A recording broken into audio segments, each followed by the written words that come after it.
My name's not important for this story. What matters is what I saw last night. It was around 11 o'clock, and I was sitting in my living room watching TV. Usually, by that time, all my work is done and I can finally relax a bit. I'm a farmer, been one all my life. Hard work, long days, and quiet nights. My land stretches far, mostly cornfields, thick and tall this time of year. The nearest neighbor is miles away, past a tree line that looks like a black wall once the sun goes down. Like I was saying, last night I was half asleep in front of the TV when something caught my eye.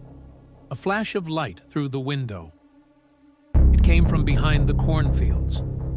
Not lightning. It was steady, glowing white with a strange green tint, almost like a welding torch, but softer, silent. At first, I thought maybe a tractor's headlights, but no one should be out there that late. I muted the TV and listened. Nothing. No engine, no wind. Just the low hum of the fridge behind me. Then I noticed the dog, Rex, standing by the door, growling. His fur was stiff, and he kept looking toward the backfield.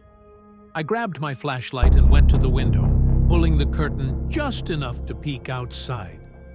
The light was gone, but the corn was moving, like something was walking through it, slow and deliberate.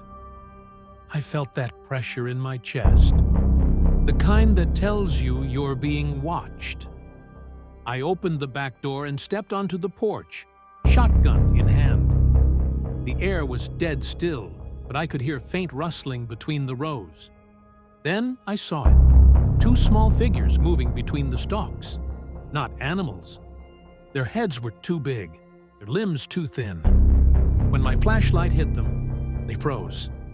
Their skin, it was pale, almost metallic, and their eyes, huge, black, glassy, didn't reflect the light at all.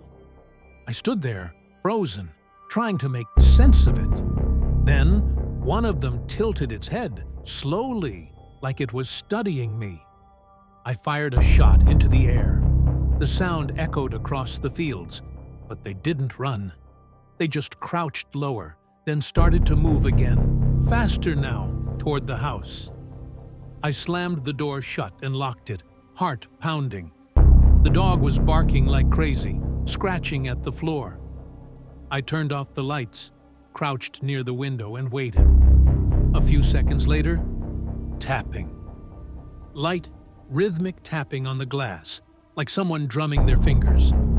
Then another tap, this time from the kitchen window.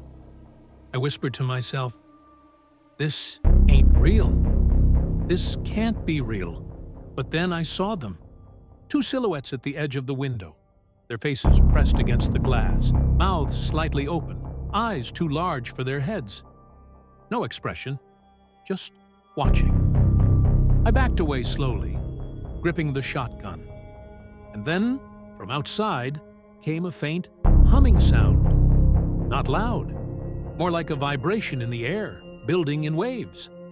The dog whimpered and hid under the table. I looked through the window again, and the figures were gone.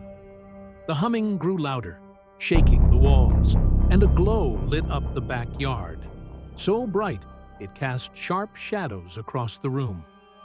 I ran to the front door and flung it open. Above the cornfield, maybe 50 feet up, hung a craft, disc-shaped, metal shimmering in the air.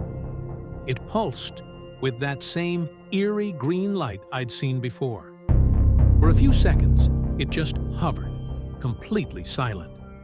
Then, one by one, the little figures appeared again at the edge of the crops, looking up at it.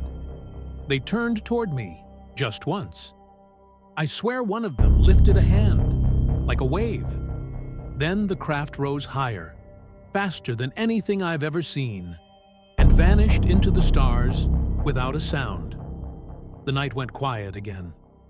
Not even the crickets came back right away. This morning I went out there. The corn was flattened in a wide circle, scorched around the edges. No footprints, no signs of the creatures. Just that burned patch and a smell like hot metal. I don't expect anyone to believe me, but I know what I saw. And I know they'll come back.